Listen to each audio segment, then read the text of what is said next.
Gloria a Dios. Gracias. Aquí lo ponemos. Bueno, buenas noches. Dios les bendiga. ¿Cómo están? Qué bonito es que llueva y no mojarse, ¿verdad? Pues le damos gracias a Dios por la oportunidad que nos da de alabarle, de bendecirle en medio de esta semana. Y hoy vamos a hablar de un tema que es como continuación, pero inclusive es un poquito más teológico, más doctrinal, que habla de cómo te ha amado Jesús. Así le puse por nombre. Y la respuesta es que murió. Así te amó Jesús. A veces no entendemos cómo nos amó el Señor Jesús cuando dice en su palabra en Juan 13:34. Si gustas nos ponemos de pie para leerlos juntos y después a orar para que el Señor nos guíe en esta palabra. Dice Juan 13:34, un mandamiento nuevo os doy, que os améis unos a otros como yo os he amado, que así también os améis unos a otros. Vamos a orar. Padre, te damos gracias por este mandamiento nuevo, diferente a todo lo que se había dicho en el Antiguo Testamento, con la intención tuya, Señor, de que cumplamos para este tiempo, para el tiempo de la gracia, ese ministerio tan precioso y que tiene que ver mucho con amarnos entre nosotros, el equipo, las personas, los discípulos, que vamos a hacer realidad tu sueño de ir por el mundo y predicar el Evangelio con ese amor. Háblanos en esta noche sobre esto, sobre cómo nos amaste y que así nos debemos de amar. Te lo pedimos en el nombre de Jesús, que podamos comprender un poquito más, Señor, sobre ese amor tan grande que es incomprensible y que por eso se cataloga como un misterio. Te lo pedimos en el nombre de Jesús y todos decimos, puedes tomar asiento. La pregunta de hoy es, si Jesús nos pidió que amáramos así como Él nos amó, entonces, ¿cómo Jesús nos ha amado? Y la respuesta, pues, está en que Jesús murió. Es una bendición meditar sobre la muerte de Jesucristo porque solemos enfocarnos en la victoria de Jesús, en los beneficios de la cruz, en todo lo que el Señor Jesús nos dio a través de ese sacrificio. Pero si quiero ser un discípulo y quiero entender cómo debo de amar como Jesús amó, me sirve más y me da más luz enfocarme en su muerte para poder entender cómo ser alguien parecido a Jesús. Amar no es fácil, amar con el amor de Jesús. Hay personas que no nos inspiran mucho a amar, pero son de Cristo y al final tenemos que amar aún hasta nuestros enemigos.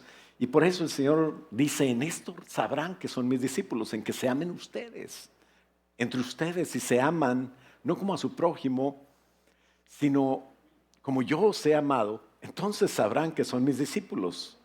Y por eso ser discípulos de Cristo requiere de aceptar amar como Jesús nos ha amado y que Jesús nos enseñe a amar en esta dimensión que pues, ya cuando llegues a esa dimensión serás perfecto, te desapareces como Enoc. Dice la palabra que no caminó con Dios y desapareció. Bueno, qué bonito podría ser eso, ¿no? ¿Qué hizo en su muerte Jesús para morir? ¿Qué hizo Jesús para pasar ese trago amargo, esa copa tan difícil? ¿Y qué te pide Jesús cada día? Pues es parecido, que muramos a nuestros deseos, que vivamos en la cruz. Dice, tome su cruz cada día si quiere seguirme. ¿Y cómo es que Jesús nos amó? Pues eso, Jesús murió. Primero, la definición de muerte es el punto número 1. Es separación. ¿Qué es muerte? Pues es separación.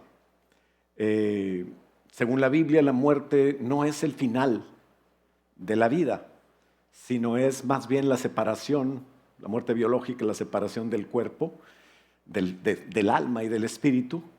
Y la Escritura habla claramente de la vida eterna con Dios o la vida eterna separados de Dios, dependiendo de que si tú aceptas a Jesús o no. Es la única manera de vivir con Dios, de vivir la vida que Dios quiere, de no morir, de no estar muerto. Hay gente que está muerta y no sabe y cree que no necesita nada. Esta muerte es la separación como resultado del pecado. Romanos capítulo 6, 23 dice que porque la paga del pecado es muerte, pero Dios quiere darte vida y vida eterna en Cristo Jesús, nuestro Señor. Es en Él en el que está la vida. Por eso cuando hubo pecado, inmediatamente habiendo pecado entró la muerte. En ese momento, en ese instante, en ese día. Génesis 2:17, el Señor le está diciendo a Adán las instrucciones y le dice que todo podía ser. Podía estar en cualquier parte, comer de cualquier cosa, pero le puso solamente una condición para poder decir que había obediencia. Mas el árbol de la ciencia del bien y del mal tiene un fruto del cual no comerás, le dijo, porque ese día, el día que de él comieres, claramente dice, ciertamente ese día morirás. Y sabemos por la historia bíblica que Adán vivió 930 años después de que él pecó. Entonces, ¿de qué está hablando el Señor? Alguien puede decir, bueno, es que un año es como, o 1000 años es como un día y un día es como 1000 años, entonces 930 está dentro de ese día. Si le quieres ayudar a Dios, bueno, pues así está bien, pero lo mejor es entender a lo que se refiere la doctrina como muerte, el día. Aunque haya vivido 930 años Adán, el día que él desobedeció, el día que entró pecado, entró maldad, entró juicio y entró la muerte, ese mismo día. Después de, él vivió 930 años biológicamente vivo, vamos a decirlo así. No tuvo una muerte física, sino que seguía latiendo su corazón, seguía teniendo una vida biológica del bios, pero la vida Zoe desapareció. Esa es la vida más sublime, una vida divina, una vida de estar con Dios, estar pegado a Dios. Adán vivía en una comunión íntima, espíritu, alma y cuerpo con Dios. Y eso lo perdió totalmente. Así nacimos todos nosotros, muertos en nuestros delitos y pecados con la herencia de Adán.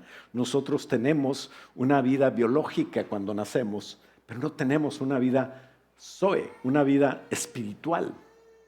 Tenemos un psiquis porque somos a imagen de Dios, tenemos inteligencia, tenemos sentimientos y no vivimos solamente por instinto. Entonces sí tenemos una vida un poco más elevada que los animales. Y la palabra de Dios dice que nacimos muertos en nuestros delitos y pecados y que solo Jesucristo puede arreglar esa situación. Y hace 2000 años la arregló. Nosotros quedamos sin la posibilidad de vivir con Dios separados. O sea, hablando de muerte como separación, muertos en nuestros delitos y pecados, dice la palabra de Dios. Pero Jesús vino a remediar esta muerte, dice Efesios capítulo 2, que Él nos dio vida a nosotros cuando estábamos muertos en nuestros delitos y pecados, en los cuales anduvimos en otro tiempo. Se supone que ya nos convertimos y seguíamos la corriente de este mundo conforme al príncipe de la potestad del aire, o sea, el diablo, ese espíritu que ahora opera en los hijos precisamente del pecado original. ¿Cuál fue? La desobediencia. Ese fue el pecado. Y dice el versículo 3, entre los cuales, los desobedientes, también nosotros vivimos en otro tiempo en los deseos de nuestra carne, haciendo la voluntad de la carne y de los pensamientos, y éramos por naturaleza hijos de ira. Pero nosotros no estamos para ira, porque ya tenemos a Cristo Jesús. Por eso dice el 4, pero Dios, que es rico en misericordia por su gran amor con el que nos amó, así nos amó Cristo, aún estando nosotros muertos en delitos, en pecados, nos dio vida juntamente con Cristo. Eso vino a ser Jesús. Vino a convertirse en hombre para salvar y rescatar lo que se había perdido, y a todos los hombres que estaban perdidos. En su resurrección se comprobó y en su muerte se pagó el que nosotros pudiéramos vivir para siempre. Y dice la palabra de Dios, el versículo 6, y juntamente con Él nos resucitó y asimismo nos hizo sentar. Pablo estaba vivo cuando escribió esto. Sin embargo, dice en Efesios que Él nos hizo sentar ya en los lugares celestiales con Cristo Jesús. En el momento que tú recibes a Cristo Jesús, tú estás vivo. Y no estás vivo por un periodo de aquí a que te mueras. Dice la palabra del Señor en Juan 11 que Jesucristo le dijo, no importa que Lázaro esté muerto, el que crea en mí, aunque esté muerto, vivirá. Porque yo no vengo a resucitar a Lázaro. Jesús dijo, yo soy la resurrección y la vida. De manera que ahí tenemos la garantía. Teniendo a Jesús, tienes vida. Tienes esa vida con Jesús. Entonces, ¿en qué consistió esa muerte tan poderosa que es diferente a todas las muertes? Confucio se murió. Mahoma se murió. Todos los líderes de sectas o de religiones se han muerto. No hay nadie, solamente hay un mediador entre Dios y los hombres, Jesucristo hombre. Jesús dijo, yo soy el camino, soy la verdad, soy la vida. No vengo a decirte la verdad, yo soy la verdad. No vengo a resucitarte, yo soy la resurrección. Ese yo soy de Jesús es poderoso. ¿Cómo es posible que murió Jesús? ¿Cómo nos amó Jesús? ¿Cómo nos rescató de nuestra condenación que teníamos nosotros como una muerte eterna, una separación para siempre, eternamente, lejos de Dios? Y en primer lugar, Jesús murió siendo hombre, tenía espíritu, alma y cuerpo. Y lo más fácil de entender es la muerte del cuerpo. Hasta Mel Gibson te lo puede decir en esa película, ¿verdad?, de La Pasión. Fui con un pastor a ver esta película en 2004, salió. Todavía no apagaban las luces, todavía estaba cerrada la cortina de la sala de cine. Y cuando volteé a verlo para decirle algo, ya estaba llorando, llore y llore. Y yo dije, ¿seré muy duro o qué? Pero ya como a media película ya empecé yo también a llorar. Cuando la muerte del cuerpo de Jesús es muy aparatosa, y es en lo que nos enfocamos también.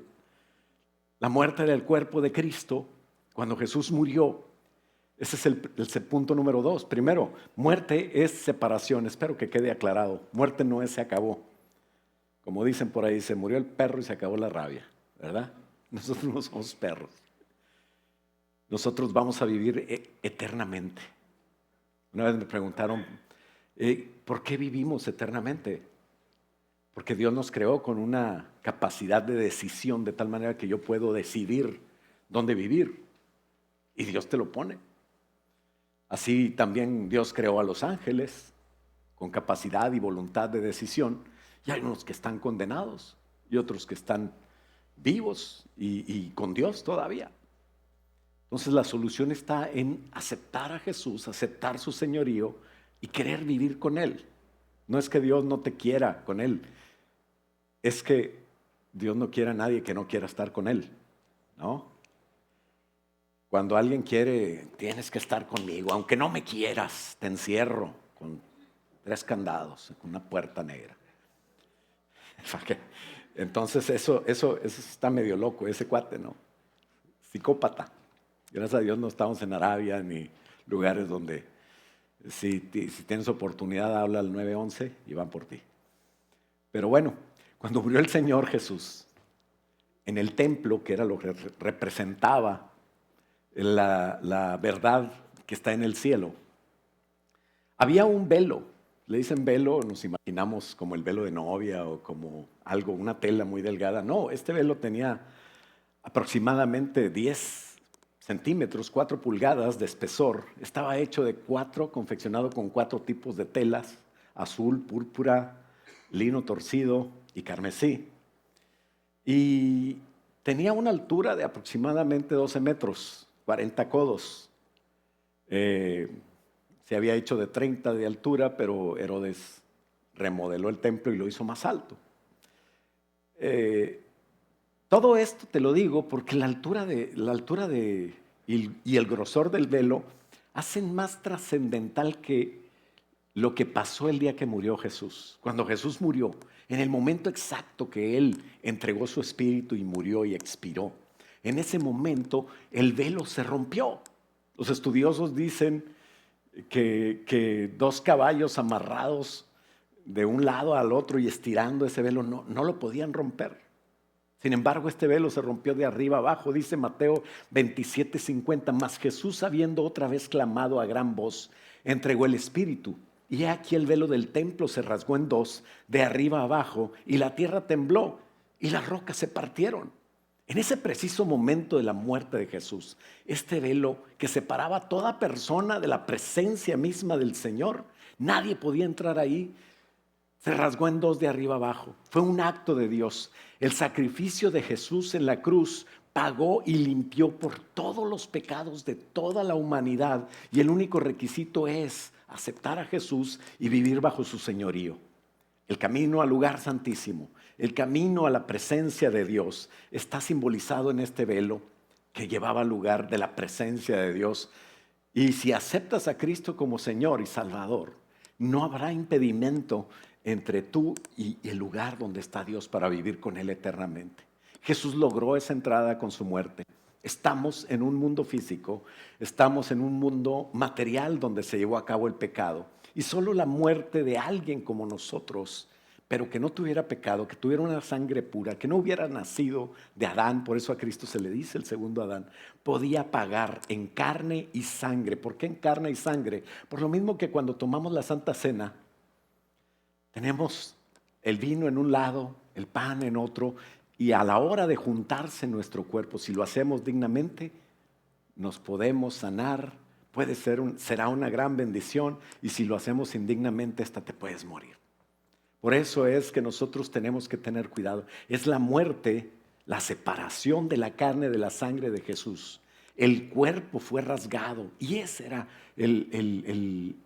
la falta de un cuerpo que fuera rasgado y que fuera puro, era lo que nos separaba de Dios. No había manera de pagar con todo lo que podamos hacer el pecado que estaba condenándonos a estar lejos de Dios. Hebreos 10:19 dice: así que, hermanos, nosotros hoy, teniendo libertad para entrar en el lugar santísimo por la sangre de Jesucristo, por el camino nuevo y vivo que Él nos abrió a través del velo, que es su carne, la sangre y la carne muerta, separada, dice: y teniendo un gran sumo sacerdote sobre la casa de Dios, que ahora es Jesús, acerquémonos pues confiadamente, con corazón sincero, en plena certidumbre, seguros de nuestra fe, purificados los corazones de mala conciencia y lavados los cuerpos con agua pura. Es por eso que la sangre de Cristo es clave. La sangre de Cristo es insoportable para el diablo. Le recuerda su derrota. La sangre de Cristo es poderosa porque se separó del cuerpo por voluntad propia, por ese amor con el que te amó el Señor Jesús. Y esta separación de esta carne y de esta sangre de Jesús era la clave para lavar nuestro pecado, para darnos vida. La vida está en la sangre, dice el Señor Jesús. Y la sangre junto al cuerpo da vida, mientras el cuerpo conserva la misma sangre, lavándola a través del hígado y todo eso. Bueno, no soy doctor, pero es biología elemental. La victoria de Cristo en su muerte nos sanó, derrotó al enemigo. Desde el Getsemaní el Señor empezó a sufrir en su cuerpo con ese estrés tan tremendo. Tú a veces estás preocupado por cosas, vives en estrés, descansa en Dios. Las cosas que salen de tu control, ponlas en las manos del Señor y vive tranquilo, no te enfermes. No tienes por qué enfermarte. El Señor Jesús sufrió ese estrés desde el Getsemaní, se empezó a morir su cuerpo, empezó a sufrir aquel castigo físico hasta la cruz, donde fue que se proclamó que la maldición nuestra, la condenación nuestra era totalmente quitada. Tenemos que apreciar la muerte de Jesús, ese pago que el Señor hizo por nosotros. Gálatas 3:13 dice: Cristo nos redimió, nos limpió, pagó por nosotros de la maldición de la ley, hecho por nosotros maldición, porque escrito está: maldito todo el que es colgado en un madero. Así que la sangre derramada de Jesús nos vino a dar vida en todo lo que había perdido Adán desde el principio, cuando Dios lo puso a gobernar la tierra. En la corona, desde que le pusieron la corona de espinas, Él empezó a sangrar, y esa sangre nos libera de la pérdida de autoridad. Jesucristo se coronó rey, sufrimos por el pecado, pero Él nos hizo reyes y sacerdotes a nosotros y nos redimió.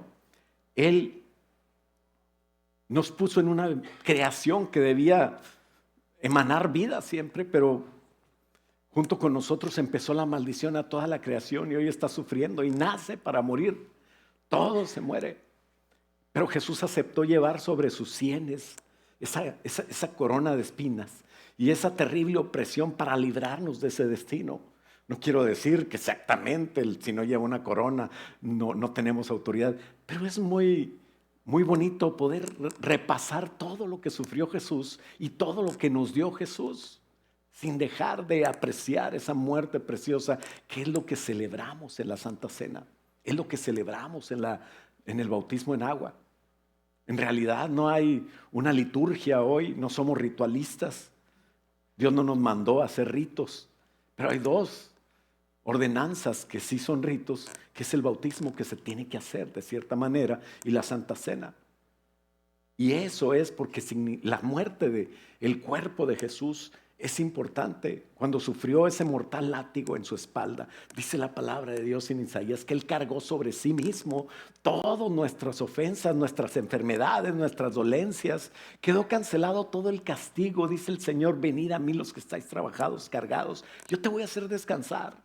Ven, trae tu carga y déjala aquí y llévala mía, que es fácil, que te va a dar felicidad, que es una oportunidad para tú servirme y para ser feliz, para ganar más todavía. La profecía de Isaías dice claramente que Él iba a ser azotado. Los clavos que Jesús dice abrieron sus manos y los clavaron en la cruz, dejándolo sin manera de moverse. Y lo acostaron, juntaron sus pies, metieron el tercer clavo encima de ese madero. Y dice la palabra de Dios que eso oprimía a Jesús, que eso lo aprisionaba, ya no lo dejaba. Estábamos nosotros también aprisionados, pero dice el Señor Jesús: yo vengo a libertar a los cautivos, a dar vista a los ciegos, a abrirle la cárcel a los que están cautivos. Cuando sangraron sus manos, Él compró el dominio y ahora nosotros tenemos poder, podemos movernos a placer dentro de las cosas que el Señor dice: tomarán en sus manos cosa mortífera y si bebieren tomarán serpientes, si bebieren cosa mortífera no les hará daño. Sobre los enfermos impondrán esas manos y los enfermos sanarán. Por eso decía el Señor: yo me tengo que ir, pero tú vas a hacer cosas mayores, porque yo me voy. Pero tú vas a hacer las cosas mayores que tienes que hacer, es que otro se convierta. Tú no lo vas a convertir, pero tú vas a participar. Por eso siempre oramos por las misiones, por Dallas, por Houston, por tu alrededor, por el Día del Amigo, por las CFCs, para poder nosotros ser los manos que Jesús liberó con poder, para hacer los pies que dice la palabra de Dios, que son hermosos tus pies. Pero es que yo tuve que ir a quitarme una uña que estaba ya muy fea. Son hermosos porque te transportan a la voluntad de Dios, a predicar el evangelio. Eso es lo que hace hermoso una persona. Por los juanetes no te preocupes, eso lo va a arreglar el Señor. En un abrir y cerrar de ojos seremos transformados. Y vas a tener otra vez 21 forever. ¿Ah? No te preocupes ya, hermana, por eso, por las cremas caras. Hoy soy hijo de Dios, no soy esclavo del pecado más. Él nos hizo libres voluntariamente. Y por eso el Señor quiere que voluntariamente yo aprecie ese amor, que sepa que no lo merezco, que le dé gracias a Dios por su gran amor, que Dios, que yo pueda apreciar ese dolor de Dios de ver a su hijo muriendo. Esa voluntad del Señor que tuvo por amor a nosotros de venir y morir. Y la prueba de que Él murió se dio cuando ese soldado romano le metió esa lanza en el costado derecho, del cual salió agua y sangre. Esa sangre es el testimonio delante de mis acusadores de que aquí hay un pago. Aquí en la tierra, donde está mi acusador, y allá en el cielo delante de Dios donde está Satanás recordando mis pecados, hay testimonio de que hubo una muerte preciosa. Dice la palabra de Dios en 1 Juan 5:7, en la Reina Valera 1960, claro, porque tres son los que dan testimonio en el cielo: el Padre, el Hijo, el Verbo y el Espíritu Santo. Y estos tres son uno. Y tres son los que dan testimonio en la tierra. Es así, la dicen todas las versiones: el Espíritu, el agua y la sangre. Y estos tres concuerdan. Esa es la prueba de que aquí en la tierra, aquí fue el pago, con un humano como yo, que me amó más que cualquier otro, más que mis mismos padres, más que mi esposa. Y ese pago lo dio con ese amor tan grande que yo tengo que apreciar. ¿Por qué te digo que en la Reina Valera 60? Esos son otros $100, no está incluido. Entonces ya después nos echamos un café. Yo pago el café. Tú pagas el grill cheese ahí en el Starbucks. Ese es el que me gusta a mí. Por eso a veces las camisas batallan. Pero bueno, punto número 3. El Señor Jesús también murió en su alma. Ya vimos que murió en su cuerpo, que muerte, separación. El alma de Cristo murió. Desde el Getsemaní el Señor había sido literalmente afligido en su físico, pero era un estrés que provocó hematidrosis. Esa es una condición donde viene un sangrado por el rompimiento de los vasos capilares. A través del rompimiento de esos vasos capilares, ese sudor combinado con sangre sale a través de la piel y la gente dice: está sangrando. ¿De dónde aprendiste, David, eso? Pues pónganse a leer. Lucas 22:41 dice que Él se apartó de ellos después de tomar la Santa Cena, donde dijo que debemos de amarnos como Él nos ha amado. Y después de tomar la Santa Cena se apartó de ellos a una distancia como de un tiro. Habían un tiro de piedra, o sea, 30 metros. Habían ido todos a orar al Getsemaní, al Monte de los Olivos.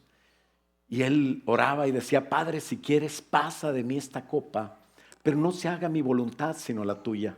Y se le apareció un ángel del cielo para fortalecerle, y estando en agonía oraba más intensamente, y era su sudor como grandes gotas de sangre que caían hasta la tierra.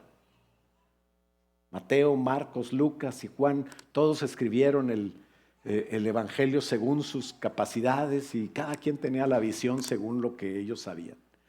Lo que me da curiosidad es que el único que escribe esto es Lucas, y Lucas era el médico.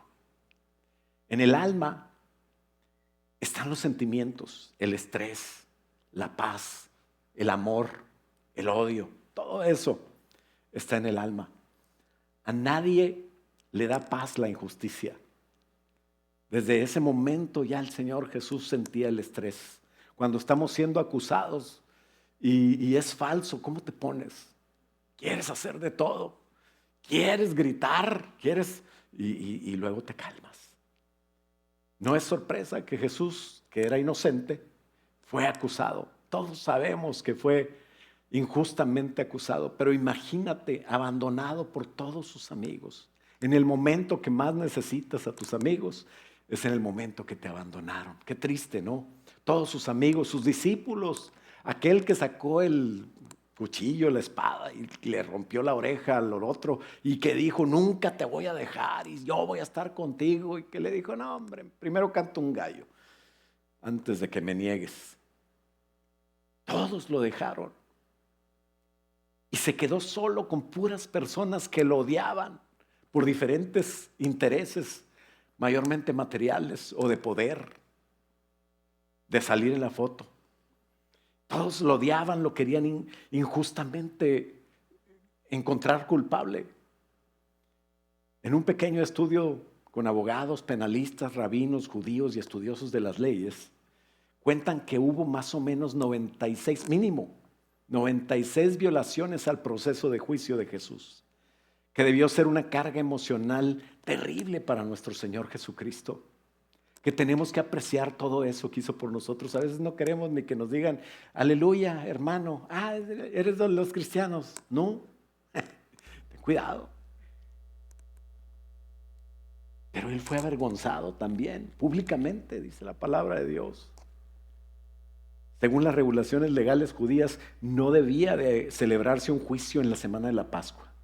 No debía de haber votación por el juicio público, sino tenía que ser en secreto. Los judíos no tenían autoridad para ejecutar a una persona. Pilato fue coaccionado. Había que darle un representante a que lo defendiera y Jesús no tuvo la oportunidad de nada. Nada de eso.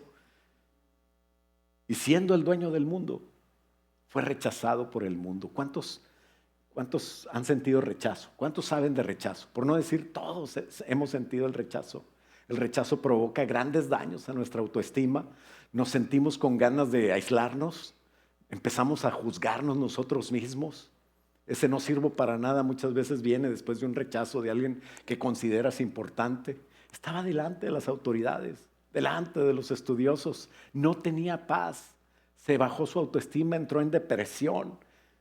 ¿Cuánto te interesa la vida después de esto?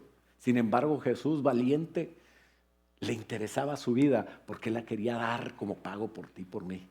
Todo el tiempo desde que dice la palabra de Juan, habla mucho del rechazo de Jesús. Fue rechazado siempre que estaba en público. Todos sabemos que el rechazo se siente horrible, ¿no? Pero hasta eso el Señor Jesucristo vino a evitarte. Él pasó rechazo para que tú no fueras rechazado. Cuando tú te sientas rechazado, recuerda a Jesús. Él te ama, Él te acepta como eres. Nadie lo aceptó a Él. Su cuerpo fue tratado como basura hasta morirse. Y muchas veces el rechazo nos hace que nosotros nos sintamos mal. Hay enfermedades que se llaman psicosomáticas, que empiezan por sentirte mal, empiezan por estrés en tu alma, porque no hay paz. Y no podemos minimizar ese dolor emocional, dolor del alma de Jesús, dolor mental de Jesús, ese sufrimiento de ser rechazado, de ser escupido. El que te escupa no duele, y si hace calor hasta te refrescas. Entonces, ¿qué duele cuando te escupen? Eso que avergüenza, eso que ofende, eso que indigna, eso se llama el rechazo. Y eso es terrible. Él fue avergonzado públicamente. ¿Qué sintió ese día Jesús en su alma para pagar tu castigo, para pagar mi castigo? Isaías 53 lo pone como ese cordero de verdad. Los judíos dicen que Isaías 53 habla del pueblo de Dios. De veras que les falta el Espíritu Santo para entender. ¿Cuál pueblo de Dios? Habla de Jesús. Habla de alguien que pagó por el pecado de todos los demás. Alguien que fue azotado, que fue muerto. Y Jesús quiere que entiendas que Él te ama y te quiere y que tú tengas paz de tu alma, porque el castigo de nuestra paz fue sobre Él, dice Isaías 53. Dice la palabra de Dios en Isaías 53, del 3 en adelante, dice: despreciado y desechado. Eso es emocional. Entre los hombres, varón de dolores, experimentado en quebranto, cómo escondimos de Él el rostro. Todos tenemos culpa, pero ahí, en ese momento, todo mundo, hasta los que lo seguían, decían: crucifícale. Lo rechazaron, fue menospreciado, dice, y no lo estimamos. Ciertamente, dice el 4, Él llevó nuestras enfermedades, sufrió nuestros dolores, y dice: nosotros le tuvimos por azotado y por herido por Dios. O sea, como que pensábamos en nuestra ceguera, haciéndonos parte de esa multitud, que por la causa nuestra también nosotros, Jesús murió. Dice, le tuvimos como que Dios fue el que lo castigó.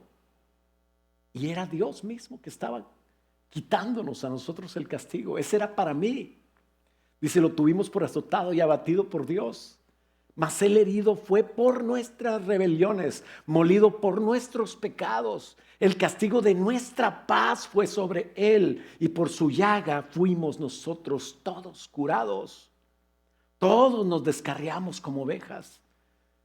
Cada cual se apartó por su camino, pero Jehová, ese no es el pueblo. Dice, Jehová cargó en él el pecado de todos nosotros. Angustiado él y afligido, no abrió su boca. Como cordero fue llevado al matadero. Como oveja delante de sus trasquiladores se enmudeció. No abrió su boca. Nosotros por cárcel y por juicio fue quitado. Su generación, ¿quién la contará? Porque fue cortado de la tierra de los vivientes y por la rebelión de mi pueblo fue herido. Se dispuso con los impíos su sepultura, más con los ricos fue en su muerte. Esto es un evangelio. Está contando la historia de Jesús. Le llaman el evangelio del Antiguo Testamento. Porque es claramente hablando con todo lo que Él sufrió por nosotros. Pero en el versículo 11 dice algo por fin. Algo que descansa uno. Algo que entiende uno. Dice, verá el fruto de la aflicción de su alma. ¿Quién es el fruto de la aflicción de su alma? Eres tú.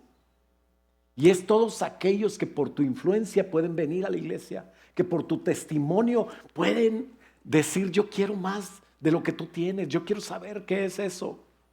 Yo quiero saber lo que te cambió tu vida. Verá el fruto de la aflicción de su alma, de ese sufrimiento, de ese sacrificio y quedará satisfecho. Y por su conocimiento, fíjate bien, por conocer a Jesús, por su conocimiento justificará mi siervo justo, o sea Jesús, a muchos y llevará las iniquidades de ellos. ¿Quién es justo? No hay nadie justo.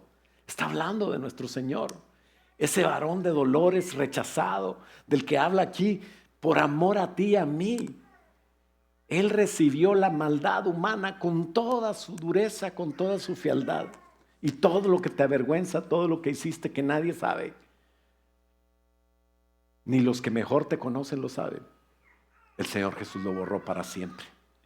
Y el Señor Jesús dice, yo no vine a condenar, sino a salvar al mundo. Esa fue una muerte emocional terrible. Lo llevó a la muerte física, obviamente. Y lo menos entendido es lo más terrible. Punto número 4 y último, la muerte del Espíritu de Cristo. Jesús tenía espíritu, tenía alma y tenía cuerpo. Y el punto número 4 es ese, la muerte del Espíritu de Cristo. Aunque Cristo era 100% humano, como tú y como yo. Eso quiere decir que tenía su espíritu, alma y cuerpo. Cada una de las terminaciones nerviosas de su cuerpo funcionaban perfectamente. A Jesús le dolió en su humanidad. Cada desprecio y rechazo le pegaban en su emoción, así como te pega a ti las cosas que de repente sabes y afectan tu alma.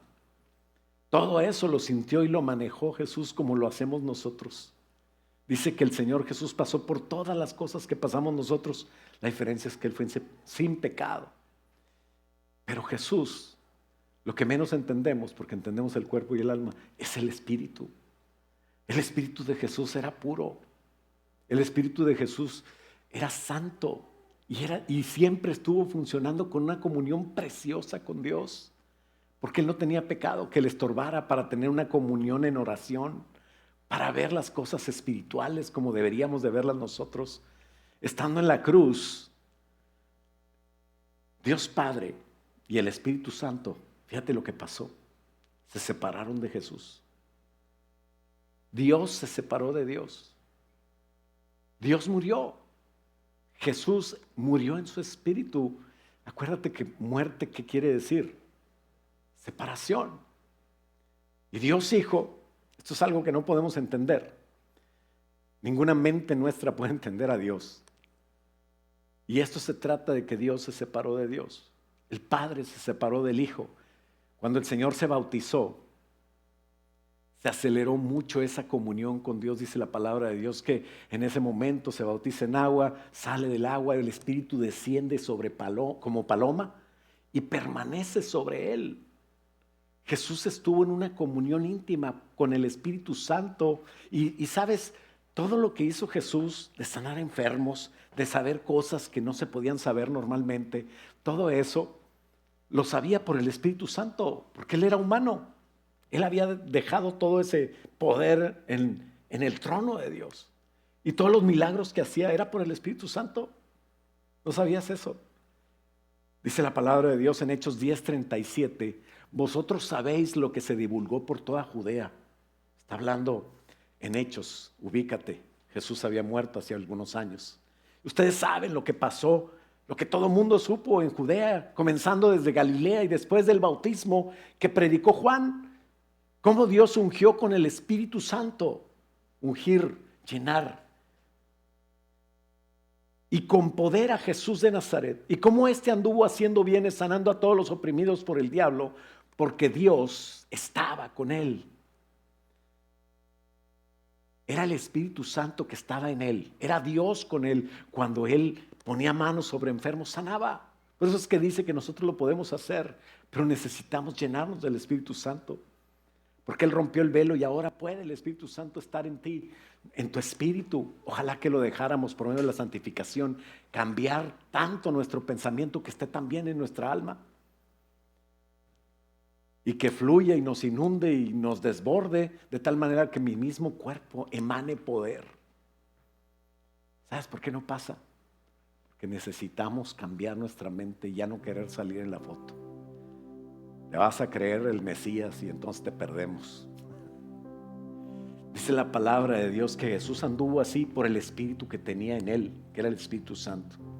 Y nosotros, dice el 39, somos testigos de todas las cosas que Jesús hizo en la tierra de Judea y en Jerusalén, a quien mataron colgándole en un madero. Jesús siempre, y no nada más en sus 33 años y medio de vida, siempre estuvo en comunión con el Padre y con el Espíritu Santo. Dios es uno. Y los últimos 3 años y medio lo había sentido en su carne, en su alma, en su espíritu. Y ese poder y esa comunión lo hacía, le daba fuerzas para servirle, le daba fuerzas para levantarse muy temprano en la madrugada, estando oscuro, para orar y trabajar todo el día predicando el evangelio hasta en la noche, dormirse muy tarde. Su cuerpo se cansaba, tenía el sueño pesado, en una tormenta estaba dormido como bebé. Imagínate ese anhelo. A veces nosotros vamos a un campamento, a una conferencia, a 2-3 días en algún lugar, en el SIL y estamos tan en la presencia de Dios que cuando regresamos nos sentimos como que algo falta, como que nos falta más de Dios y queremos seguir. Imagínate cómo se sintió Jesús en ese momento que Dios lo dejó. En la cruz, Dios se separó de Jesús. Todos nosotros nos acostumbramos a lo bueno, ¿no? Mi papá decía algo, es que es bien fácil de guarache a zapato, ¿ah? Es bien fácil de bicicleta a carro, para que me entiendas. Pero para atrás, de andar en carro con clima y todo, ahora andar a pie otra vez, Capital Metro, como que ya no es tan fácil, ¿verdad? Jesús se había acostumbrado a estar con Dios, toda la eternidad lo hizo y ahora de repente ese sufrimiento es terrible, porque el sufrimiento es relativo. Tú dices, ay, si yo estuviera allá en mi rancho, como ya no puedes ni dormir allá, necesitas tu clima. Decía el hermano Toranzo, mi apóstol antes de Pastor Max, si me regresan a Cuba me muero. Se acostumbra uno a lo bueno, ¿no? Pero Dios, el Señor, dejó todo lo bueno que tenía desde el trono de gloria y vivió como humano. Imagínate lo terrible después de siempre tener una experiencia con Dios, de estar cerca de Dios, de nunca dejarse. Dice en la cruz, lo último que dijo, Padre, ¿por qué me has desamparado? Jesús no tenía duda de Dios. Como cuando tú sientes como que Dios, ¿por qué me dejas en este sufrimiento? Yo quiero un carro nuevo y no me alcanza. Qué sufrir, ¿no? Pero Jesús estaba más bien emitiendo un grito de angustia porque sentía la falta de su Padre Celestial en la cruz. Lo dejaron, el Espíritu Santo lo dejó. El Padre lo dejó. abandonaron a Cristo en el momento más importante. Él quedó solo, no nada más los amigos, sus seguidores. Dios mismo lo dejó. Y todo eso por amor a ti y a mí. Así te amó Jesús. La obra de Cristo era para que tú te merezcas lo que no te mereces. Me decía alguien, un hermoso concepto: el Señor me dio un aumento, pero no me lo merezco. Le digo, por eso te lo dio. Si creyeras que te lo mereces, no te lo da. Pero todo lo que tenemos, lo tenemos por Cristo. Y tenemos que tener ese aprecio al gran amor del Padre dejando a su Hijo. Hay veces que decimos que mi hijo, que yo sufra, pero mi hijo no. Y es normal. Dice Romanos 8:39 que por medio de ese sacrificio, precisamente por medio de esa muerte de Jesús, en todos los aspectos, espíritu, alma y cuerpo, hoy nosotros no vamos a morir. Por medio de aquel que nos amó, que es Cristo Jesús, dice Romanos 8:38. Por eso yo estoy seguro de que ni la muerte, ni la vida, ni ángeles, ni principados, ni potestades, ni lo presente, ni lo que venga, ni lo alto, ni lo profundo, ni ninguna otra cosa creada, nada me podrá jamás separar del amor de Dios que es en Cristo Jesús. Ese amor, ese trabajo, ese sacrificio lo hizo por ti. Y ahora te pide el Señor que tú le ames como yo te he amado. ¿Cuánto estás dispuesto tú a hacer? ¿Cuánto estás dispuesto a llevar a cabo? No existe ninguna cosa creada que te separe de Dios, porque un día Jesús se separó de Dios, pagando tu eternidad sin Dios. Y le costó tanto al Señor, en su carne, en su alma y en su espíritu, que hoy tenemos que apreciar ese amor. Dios nunca nos dejará, jamás. Nunca nos desamparará. Esa es la promesa de Dios. Así Cristo nos amó para nunca pasar nosotros por lo que Él pasó. No tienes que hacer nada. Tienes que llevar su carga. Es fácil. Ya olvídate de sufrir.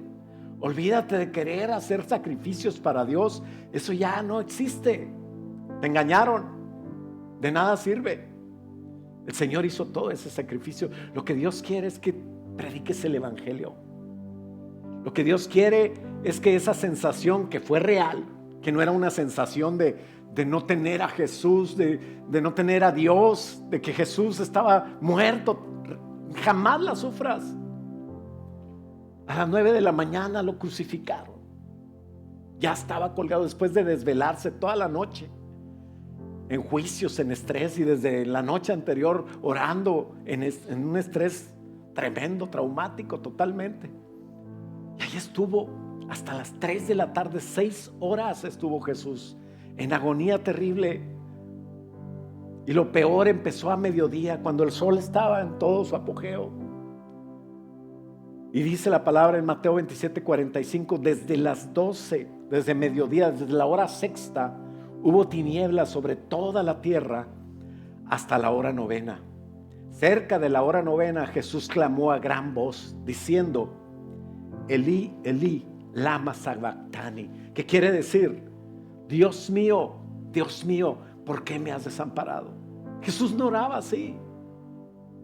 Jesús siempre decía: mi Padre y yo uno somos, yo he venido a hacer la voluntad del Padre. Nunca le decía Dios. Y ahí le dijo: Dios mío, ¿por qué me has desamparado? Estaba angustiado. Habacuc 1:13 dice que el Señor es muy limpio de ojos para ver el mal, no puede ver el agravio. Y también dice que Dios calla cuando un impío mata a un justo. Estaba callado Dios. Y esto no se puede entender, pero es por el amor de Dios, que es inescrutable, que tú tienes que amar. No tienes que entender, tienes que amar. ¿Por qué tengo que amar a este? ¿Qué te importa? Ámalo. ¿O Jesús no te amó a ti? ¿O tú eras muy amable? O sea, muy fácil de amar. El Padre ama al Hijo, y los dos amaron con un precio altísimo, ¿Por qué no nos ponemos de pie y le decimos, Señor, ayúdame a entender? No podemos entenderlo. No merecemos ese amor. Por eso no podemos entender un amor tan grande. Pero ya déjate de querer entender y empieza a amar a Dios por sobre todas las cosas. Dios cargó con Él el pecado de todos nosotros. Señor, gracias, porque tú fuiste hecho pecado, tan santo, tan puro, y fuiste hecho pecado por mí. Todos nos descarriamos, dice tu palabra, pero tú cargaste en ti todo el pecado, Señor nuestro. Y esa es la razón de nuestro mensaje. Tú nos libraste, Señor, de tanto y de tan terrible, que por eso ahora estamos aquí sin pertenecer a este mundo. Dice tu palabra en 2 Corintios 5:20 que somos embajadores tuyos, embajadores de Cristo. Tenemos el privilegio de vivir en esta tierra, Señor, donde tú nos salvaste un tiempo. Vamos a vivir contigo en la eternidad, Señor, pero hoy tenemos que hacer ese llamado que por medio de nosotros tú quieres hacer. Hablar en tu nombre, Señor, diciéndole a la gente, yendo a las misiones, yendo a las FC, siendo uno con el que no quiero ser uno porque te amo, Señor, y hacer equipo para que vuelvan a Dios. Tú, Señor, te hiciste pecado literalmente y tu castigo fue sobre ti, Señor. Mi castigo fue sobre ti. Ahora, Señor, ayúdanos, Señor, a tomar, Señor, esa carga fácil. Pues Dios hizo que Cristo, dice tu palabra, quien nunca pecó, fuera la ofrenda por nuestro pecado, para que nosotros pudiéramos estar en una relación correcta contigo, Señor, por medio de Cristo. Señor, tú te hiciste pecado, tú eres santo, Señor. No pudiste tener esa comunión hermosa con tu Padre por causa mía. Sufriste en tu carne, en tu alma, Señor. Hoy, Señor, ayúdanos a meditar, Padre, sobre esto, sobre lo que tú hiciste y sobre lo que nosotros podemos hacer. Gracias, Padre, porque ahora, Señor, podemos voluntariamente venir y decidir amarte. Ahora, Señor, está en nosotros. Queremos hacerlo. Queremos hacerlo. Señor, yo quiero seguirte. Yo quiero amarte. Yo quiero nunca dudar de ti. Así como Jesús sabía que tú le habías dejado, ahora así saber que tú nunca me dejarás. Así, Señor, tú estuviste, Señor, dándole la victoria. Mandaste a Jesucristo al paraíso a predicar en el seno de Abraham y llevó cautiva la cautividad, proclamó su victoria, tomó las primicias y un día nos tomará a nosotros. Pero mientras, Señor, ayúdanos a ser esos reyes, tomando autoridad sobre nosotros, teniendo, Señor, ese sacerdocio, Señor, que tú nos has dado, porque tú eres Rey de Reyes y tú nos hiciste un reino de sacerdotes para tu Padre. Embajadores, Señor, que platiquen, Señor, sobre Jesús, que rescaten, Señor, y que cooperen para que ese fruto de tu aflicción sea agradable a ti y yo tenga un galardón. Señor, nos ponemos en tus manos. Bendecimos tu iglesia, bendecimos a los niños, Padre, que van a estar, Señor, recibiendo de ti, Padre. Quítalos de todo accidente, de toda obstrucción, Señor, en esta semana que entra, Padre. Bendice a tu pueblo donde quiera que se encuentre, Señor, a los que van a salir a las misiones, a Daniel allá en Houston, a MCI donde quiera que se encuentre, y a todos aquellos que predican tu palabra. Y ayúdanos en esta iglesia, Padre, a levantarnos, Señor, con ese amor como el que tú nos has amado, para morir cada día en la cruz a nuestros pecados, a nuestro deseo, y hacer algo para agradarte a ti, Señor, y llevar tu carga. En el nombre de Cristo Jesús te lo pedimos y todos decimos amén.